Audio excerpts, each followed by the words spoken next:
अस्सलाम वालेकुम स्टूडेंट। मुझे उम्मीद है कि आप सब लोग अच्छे होंगे। अगर आप मेरे इस चैनल पे न्यू हैं तो काइंडली आप मेरे इस चैनल को सब्सक्राइब कीजिए, जिसका नाम बायोलॉजी मेरे साथ है, और इसको काइंडली शेयर भी कीजिए। जैसा कि आप सब लोगों को पता है कि हम एमडीकेट की पर्पज़ से डेली लेक्चर्स अपलोड कर रहे हैं for the aspirants of MDCAT, जिसके अंदर हम अकॉर्डिंग टू पीएमसी सिलेबस सारे जितनी भी बायोलॉजी की जितने भी टॉपिक्स हमें पीएमसी के सिलेबस में रिकमेंड किए गए हैं, उसके हम डेली बेसिस पर लेक्चर्स, शॉर्ट लेक्चर्स अपलोड करते हैं। तो काइंडली आप इस चैनल के साथ बने रहिए। तो आज का जो हमारा चैप्टर है, और जो चैप्टर होगा basically this is a introductory lecture in which we take a introduction of a chapter which name is a bioenergetics। हम उस चैप्टर की इंट्रोडक्शन ले रहे हैं जिसका नाम बायोएनर्जेटिक्स है। बेसिकली हम आज समझेंगे कि बायोएनर्जेटिक्स है क्या, उसकी एग्जांपल जो कि फोटोसिंथेसिस हमें मिलती है उसके बारे में डिटेल में इन जनरल वे में हम उसे समझेंगे कि मोटी मोटी बातें इसमें है क्या समझने के लिए, और ये हमें किस तरीके से एमसीक्यूज़ के अंदर हेल्प कर सकती है। जैसा कि मैंने बताया कि हम बायोएनर्जेटिक्स पढ़ रहे हैं, तो बायोएनर्जेटिक्स के अंदर सबसे इम्पोर्टेंट बात होती है इसकी डेफिनेशंस बताना। ठीक है, जैसे कि समझने के लिए था कि बायोएनर्जेटिक्स की डेफिनेशन क्या कहती है। Basically which is said that study of energy transformation with in living system is called bioenergetics. के स्टडी एक स्टडी यानी कि एक स्टडी है जिसके अंदर हम एनर्जी ट्रांसफॉर्मेशन चेक करते हैं लिविंग सिस्टम के अंदर, जिसकी एग्जांपल हमें मिलती है फोटोसिंथेसिस। फोटोसिंथेसिस को अगर हम जनरल वे में देखते हैं तो कहता है कि ये सनलाइट है जो कि एक केमिकल जो कि एक एनर्जी है। ठीक है, उसको कन्वर्ट करते हैं केमिकल एनर्जी के अंदर। कौन? प्लांट्स। कौन कन्वर्ट करते हैं? प्लांट।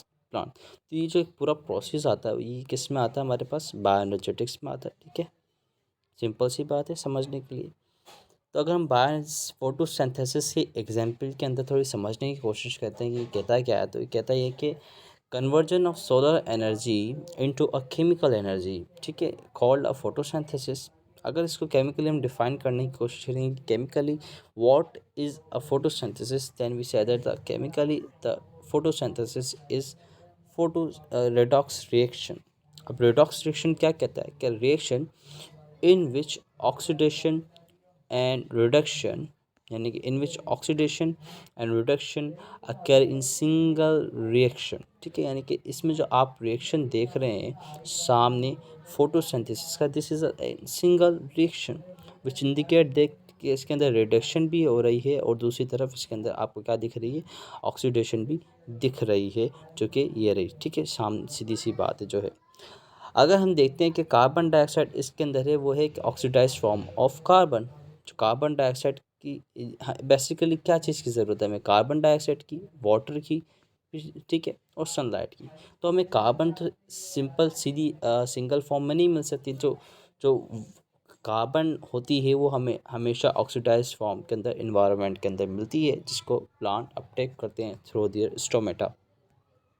देन वो कंबाइन करते हैं वाटर के साथ and in the presence of sunlight in chlorophyll. अब आपको पता है कि क्लोरोफिल क्या है? Chlorophyll is a pigment. Chlorophyll is a pigment which absorb which absorb sunlight which absorb sunlight and derive a chemical energy. This is a perfect definition for a chlorophyll molecule. Chlorophyll is a pigment. Chlorophyll की बहुत सारी types होती हैं, A B C D E. ठीक है, तो वो अभी हम नहीं पढ़ रहे। तो वो हम जब क्लोरोफिल पढ़ेंगे, role of chlorophyll in photosynthesis पढ़ेंगे, तो हमारा एक अलग से लेक्चर आएगा जिसको हम रोल ऑफ फोटोसिंथेसिस के नाम से लेकर आएंगे, और role of chlorophyll in photosynthesis के नाम से लेकर आएंगे। तो आपको लाजमी देखना है। तो अगर हम इधर देखते हैं कि रिडक्शन को ही सिर्फ समझेंगे, रिडक्शन ऑक्सीडेशन क्या है, बेसिकली मैंने इधर अलग से डिफ्रेंसिएशन उसका लिखा हुआ है। वो कहता है कि addition of oxygen is called oxidation, removal of hydrogen is called oxidation. इसी को अगर हम उल्टा कर दें रिडक्शन के लिए तो वो रिडक्शन कहलाएगा। जैसे कि removal of oxygen is called reduction and addition of hydrogen is called क्या है, रिडक्शन। अब हम जाते हैं वापस फोटोसिंथेसिस के रिएक्शन को देखते हैं कि क्या कह रहा है वो। कि भाई आप देखें कि इधर से जो कार्बन डाइऑक्साइड है, इसकी जो कार्बन डाइऑक्साइड की जो कार्बन है, वो जो ग्लूकोज के अंदर जो कार्बन है वो किस में से आती है, हमारे पास कार्बन डाइऑक्साइड में से आती है। और इसमें से ऑक्सीजन क्या हो जाती है, अलग हो जाती है। क्या हो जाती है, अलग, क्योंकि इसमें से जो ऑक्सीजन अलग होती है, यानी कि रिमूवल ऑफ ऑक्सीजन क्या कहलाएगा, सीधी सी बात इधर लिखा हुआ मैंने, रिडक्शन कहलाएगा। इसी तरीके से जो वाटर मॉलिक्यूल होता है, जैसे कि इसमें से जो हाइड्रोजन का मॉलिक्यूल है वो रिमूव हो जाता है। अब आपको पता है कि removal of hydrogen molecule from the water molecule is called oxidation, और water is also called a reducing agent.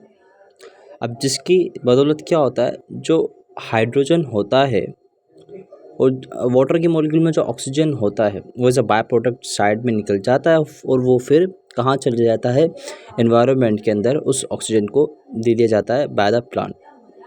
ठीक है, अब ये जो पूरा प्रोसेस कहलाता है, इस वाटर के मॉलिक्यूल में से जो ऑक्सीजन हाइड्रोजन निकल रही है, इस पूरे प्रोसेस को हम क्या बोलते हैं, oxidation, because removal of hydrogen हो रहा है। ठीक है,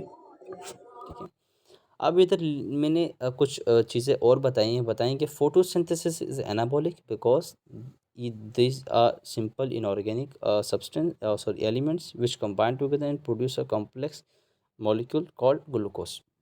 ये काम होता है एनाबॉलिक प्रोसेस के अंदर, क्योंकि इससे अंदर हम क्या बनाते हैं, कॉम्प्लेक्स सब्सटेंस बनाते हैं विच इज़ लाइटेड। अब इधर लिखा हुआ आ रहा है कि एक्शन स्पेक्ट्रम क्या होता है, which is a very very very important topic of the our syllabus.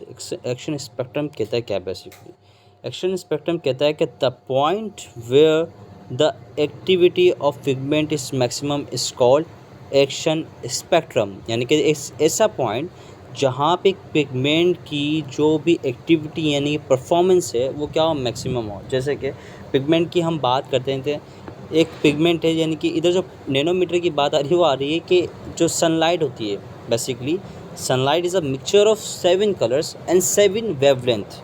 Wavelength को हम डिनोट करते हैं लैम्डा से। तो हम कह सकते हैं हर एक पिगमेंट की जो भी प्रोसेस है, एक्शन है, वो डिपेंड करता है एक प्रॉपर एक सर्टेन इसके ऊपर, वेवलेंथ के ऊपर। वेवलेंथ को हम डिनोट करते हैं नैनोमीटर से। जैसे कि अगर हम क्लोरोफिल ए की एग्जांपल लेते हैं कि chlorophyll is very active on the wavelength of 632 to 660 तक का कुछ वेवलेंथ पे सबसे ज़्यादा मैक्सिमम एक्टिविटी परफॉर्म करता है। इधर मैंने इधर लिखा हुआ भी, तो आप इधर देख सकते हैं कि मैंने इधर बताया हुआ है कि किस लेंथ के ऊपर प्रॉपर ये एक्टिविटी परफॉर्म करता है। ठीक है, अब इसी तरीके से हमारे पास बहुत सारे क्या होते हैं, पिगमेंट्स होते हैं, जैसे कि क्लोरोफिल ए हो गया, पिगमेंट ए हो गया, जैसे पिगमेंट्स की बात करते हैं तो क्लोरोफिल इज़ अ पिगमेंट, सही है, क्लोरोफिल इज़ अ पिगमेंट। इसी तरीके से कैरोटीनॉइड हो गया, कैरेटिनॉइड हो गया। ठीक है, ठीक है, ये 2 पिगमेंट्स हैं। और chlorophyll A B is a type of chlorophyll pigment. ठीक है, जो कि हमें मिलते हैं किनके अंदर है, प्लांट्स के अंदर ही मिलते हैं। ठीक है, इसी तरीके से मैं कहूँ कि अगर क्लोरोफिल ए है, क्या है बेसिकली, मैं इसको नीचे करूँ थोड़ा, क्लोरोफिल ए है, वो एब्जॉर्ब करता है कौन सी वेवलेंथ वाली लाइट, कौन सी वेवलेंथ वाली लाइट एब्जॉर्ब करता है, वो 660 वाली ले लेता हूँ एग्जाम्पल। ठीक है, 660 से लेके 632 के दरमियान में जो भी लाइट होती है नैनोमीटर की, उसको कौन एब्जॉर्ब करता है, क्लोरोफिल ए एब्जॉर्ब करता है। इसका मतलब क्या होता है, इसका मतलब हुआ कि particular pigment have their own particular activity point. यानी कि कहता है कि एवरी पिगमेंट कि वो कहता है कि every pigment have their own activity. ठीक है, जिसको हम क्या बोलते हैं, एब्जॉर्प्शन स्पेक्ट्रम कहते हैं। भाई इस चीज़ को तो याद रखना कि एब्जॉर्प्शन स्पेक्ट्रम क्या होता है, और एब्जॉर्प्शन स्पेक्ट्रम क्या होता है, और एक्शन स्पेक्ट्रम क्या होता है। जैसे कि अभी हमने इंट्रोडक्शन के अंदर हमने समझा कि डेफिनेशन क्या कहती है, हमने बायोएनर्जेटिक्स की जो एग्जांपल है उसको समझा कि एग्जांपल है हमारे पास photosynthesis is the example of bioenergetics, जिसके अंदर हम केमिकल एनर्जी को ट्रांसफ़र बेसिकली हम हमारी जो एनर्जी है उसको ट्रांसफॉर्म करते हैं इनटू द केमिकल एनर्जी, यानी कि सनलाइट को हम केमिकल एनर्जी के अंदर ट्रांसफॉर्म कर देते हैं। यही काम है, इसी की स्टडी को हम बायोएनर्जेटिक्स बोलते हैं। हमने इंट्रोडक्शन ले ली फोटोसिंथेसिस की और डिटॉक्सिफिकेशन की, ऑक्सीजन स्पेक्ट्रम क्या होता है, एब्जॉर्प्शन स्पेक्ट्रम क्या होता है, इन सब के हमने प्रॉपर एक इंट्रोडक्शन ले लिए। नेक्स्ट लेक्चर के अंदर अब हम अपलोड करने जा रहे हैं बाकी फोटोसिंथेसिस के रोल क्या होता है, क्लोरोफिल का क्या रोल होता है, वाटर का क्या रोल होता है, कार्बन डाइऑक्साइड का रोल क्या होता है, बाकी जो सोन हमें पीएमसी ने रिकमेंड किया वो सारे हम लेक्चर इंशाल्लाह कवर करेंगे। ठीक है, अगर आपको ये नोट्स चाहिए तो आपको मैं इसका जो लिंक है वो नीचे डिस्क्रिप्शन पे दे दूँगा, तो काइंडली आपने वहाँ से इसको ले लेना है। ठीक है, सिंपल सी बात है और आपको समझ में भी आया होगा, मुझे उम्मीद है। अगर आपको ये लेक्चर अच्छा लगा तो काइंडली मेरे चैनल को सब्सक्राइब भी कीजिए और काइंडली इसको शेयर भी कीजिए, और मुझे कोई भी कमेंट कर सकते हैं किसी भी हवाले से, तो मैं आपको ज़रूर रिप्लाई करूँगा। ठीक है, बने रहें इस चैनल के साथ। अल्लाह हाफ़िज़।